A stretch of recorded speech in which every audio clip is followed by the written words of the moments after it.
Hello, everyone. I'm Dani, and welcome to our podcast. Today, Great.com talks with Cheryl Leahy, who is Executive Director at the Animal Outlook. If you haven't heard about it, the Animal Outlook is a nonprofit animal advocacy organization that works to challenge the status quo of animal agribusiness.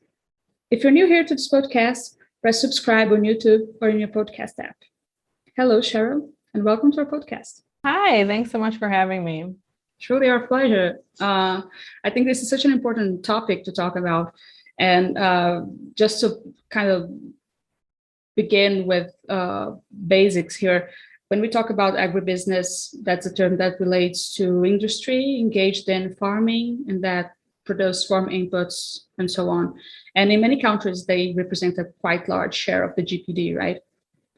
Yeah, so the easiest way to think about it from our point of view is we're thinking about it in terms of animal agriculture. So that means companies that are making milk and all the products that come from milk, so cheese, ice cream, that kind of things, cow's milk, and then eggs and also meat. So in our view, that includes, mammals, so cows, lambs, pigs, but also birds, chickens, and turkeys, and fish. We include fish too. So essentially, if it comes from an animal and it's used for, the production of food, although we kind of contest the idea of animals being seen, as objects, as food, then that is in the scope of the work that we do. Yeah, that's great. Especially because when I think about industries, I think that's maybe most common thought is that industry focuses on profit. And this industry would not be shy on that, like on mass production and cutting costs, whatever that means, and especially in this case, maybe exploiting its feedstock. So, yeah, I think what people don't know if they're unfamiliar with this topic, it really shocks people when they realize just how bad it is, how much it has gone into this kind of industrial structure. I think some people have an awareness that there is this sort of factory farming concept out there that happens sometimes, but it really is the standard. It really is the way that these products end up on grocery store shelves and at restaurants, right? So if people are going out into the world and they're buying meat, milk, or eggs, this is the way it's getting to them.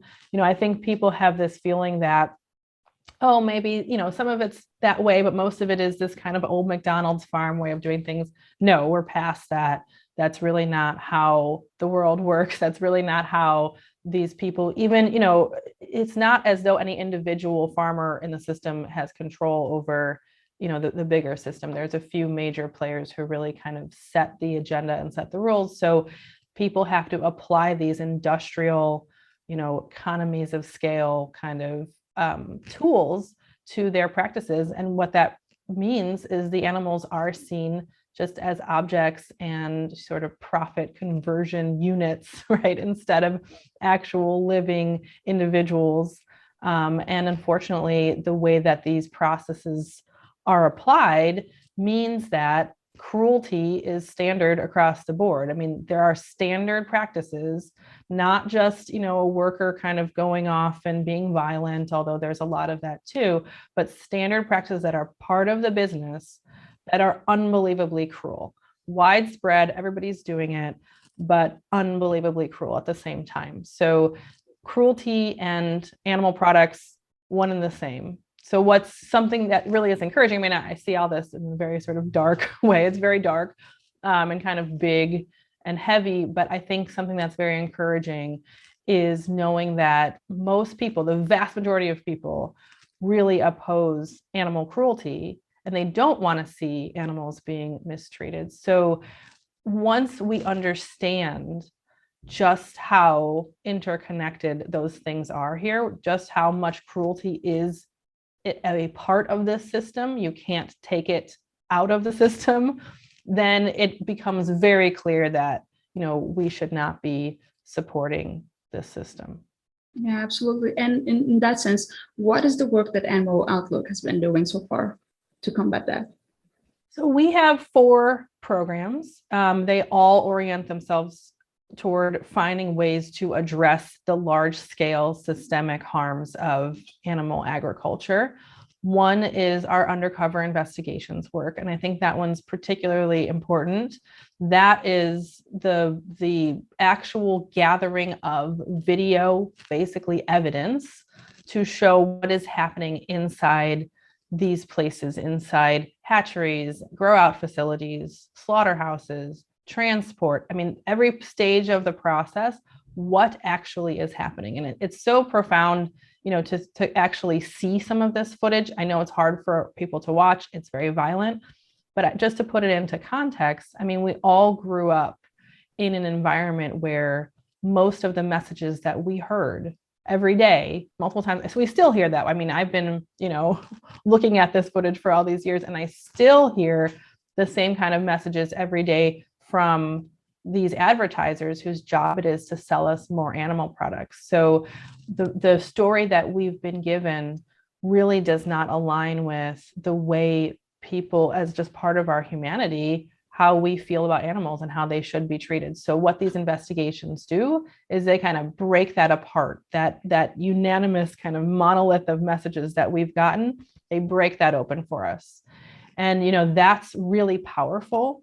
There's been a number of efforts to shut that down or to censor what we're saying and what we're seeing, but you really can't dispute what comes out on video, right? You see this and you see it over and over. We've been doing these investigations for about 20 years now. And every time we go into one of these places, something new comes out of it. Something is so interesting or depressing or violent or even just kind of subtle and poignant. Sometimes the things that stick with me are kind of just the human side of it. How do people live in these environments and how do they kind of justify or compartmentalize these things? But either way, this is a library of material. This is a treasure trove of material that really is rare, and it's a rare opportunity to be able to see this. And, I think of it as sort of a right. It's about exercising your rights to be able to see what's really happening in this massive industry, because everything else that the industry is doing is trying to block you from being able to see that and tell you a story that's completely untrue. So that's the raw material that we have as the investigations. That's number one. Number two is we have our legal advocacy program.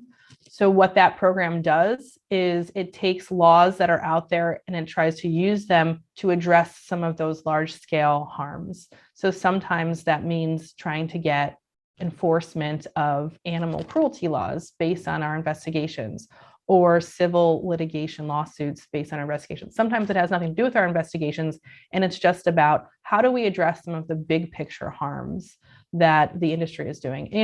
People can come to this issue of being sort of anti-industrial animal agriculture from a number of different points of view. Obviously, we're an animal organization. That's kind of the center for us.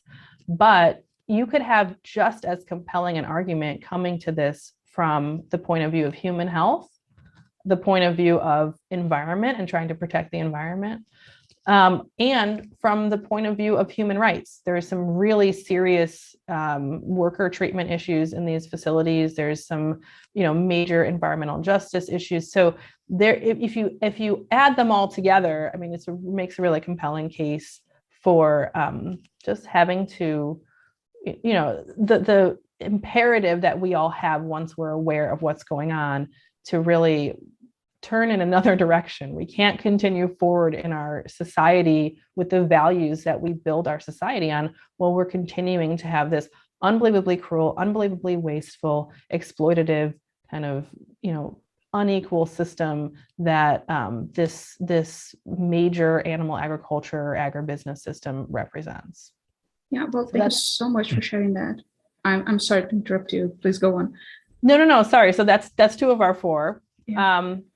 And then the other two are essentially working on the sort of supply and demand side of things. So looking at how do we get more animals out of the system and replace that with a more sustainable, obviously more humane system, meaning a system that's more focused on plants or vegan options. So on the supply side, historically, we've used a lot of our sort of campaigning work to get companies to carry more vegan options and increasing in size. So for example, like more recently, we've done like Starbucks. Back in the day, we started with things like restaurants and stuff.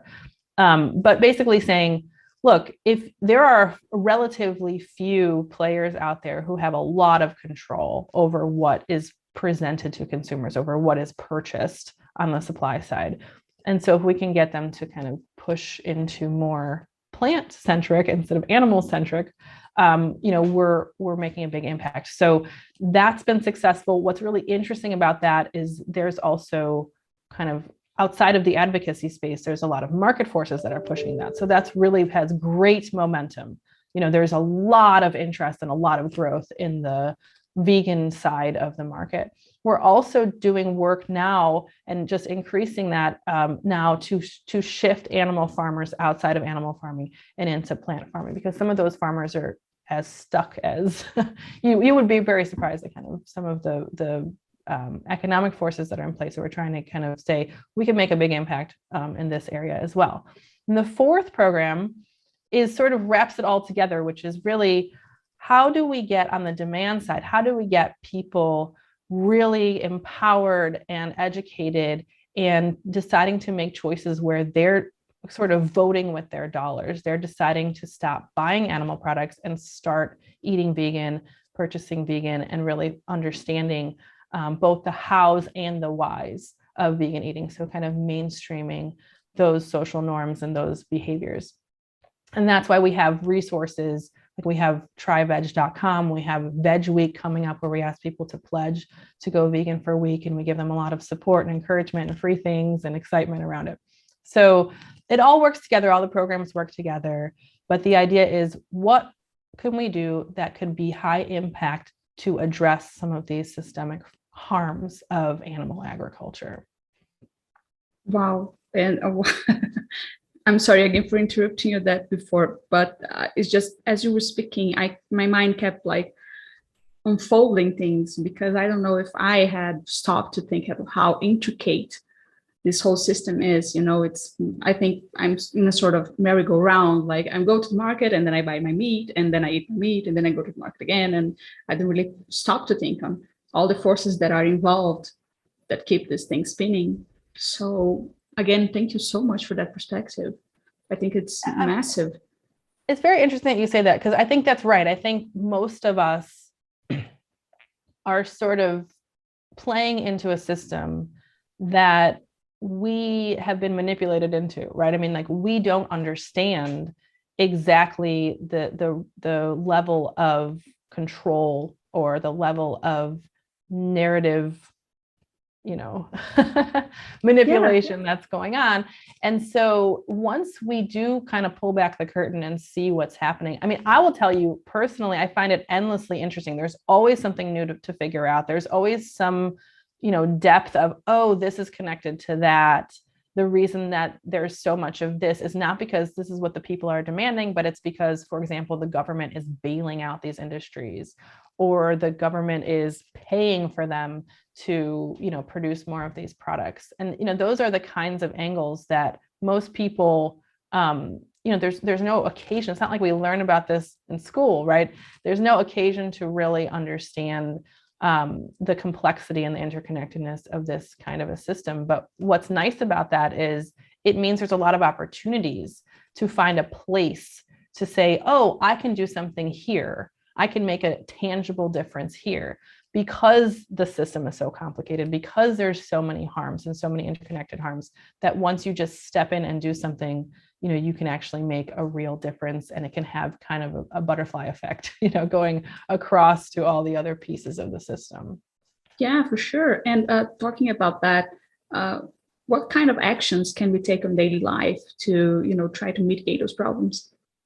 Well, the easiest thing is to decide to eat a vegan meal instead of a meat or animal product based meal. And I think what's so exciting about that is, like I said, it's exploding in popularity. There's so much interesting, diverse, delicious, exciting kind of vegan food out there. And that's the fun part. You can go out and try the food. If you're a person who likes to cook, there's a huge culture out there of different recipes, different kind of personalities, different things you can do, and you can really make it your own. There's tons of restaurants, there's tons of new products and all of this. So that's easy. That's something that I think is, as soon as you just kind of put yourself in the right mindset, the kind of, I'm excited to explore something new, I want to go on a little bit of an adventure. That's actually really fun and really easy to do. And I think the more you realize every time that you're making that choice, you're making an impact, and you're kind of creating a system that will build on itself, to, you know, more vegan options, more vegan culture, more vegan people coming in and putting their own, literally their own sort of flavor on the whole thing. So that's a really important thing, and an easy thing. And, you know, what's sort of bigger picture, you know, kind of taking it outside of the, you know, let's just be fun and exciting and explore. Bigger picture, what that does is, once you give yourself the opportunity to not be everyday part of that system, you take a step back and you say, okay, well, I'm not supporting the system anymore. Now your mind changes. Now your mind starts being able to look at things and learn things better, because it's not so uncomfortable, right? You get that perspective, you get that new sort of shift in learning and perspective. So I would say certainly try vegan food, certainly spend some time educating yourself about what's going on. And you can go to our website, animaloutlook.org. You can look at a lot of resources, including the investigations. If you want to do a one-stop shop, spend some time watching investigations, understand that these investigations are representative of a bigger industry. You know, there's so many there, you'll get this sense that, you know, this isn't just a one-off thing, right? This is the system in the way that it looks.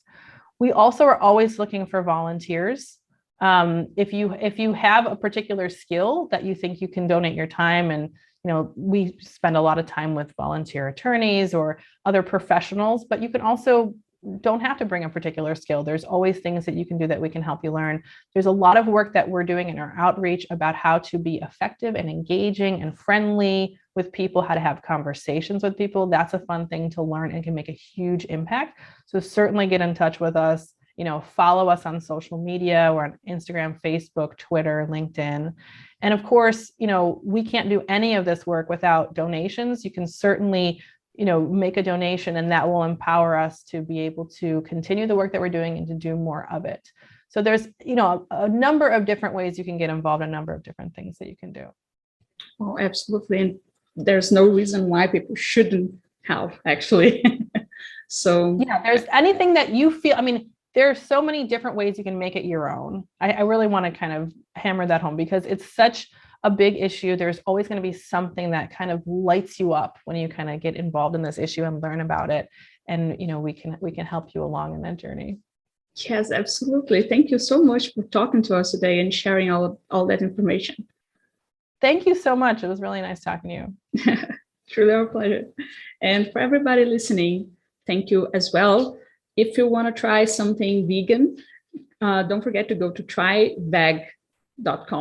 as a website affiliated to Animal Outlook. You can find lots of recipes and manuals, and, well, I checked the website, it's pretty cool.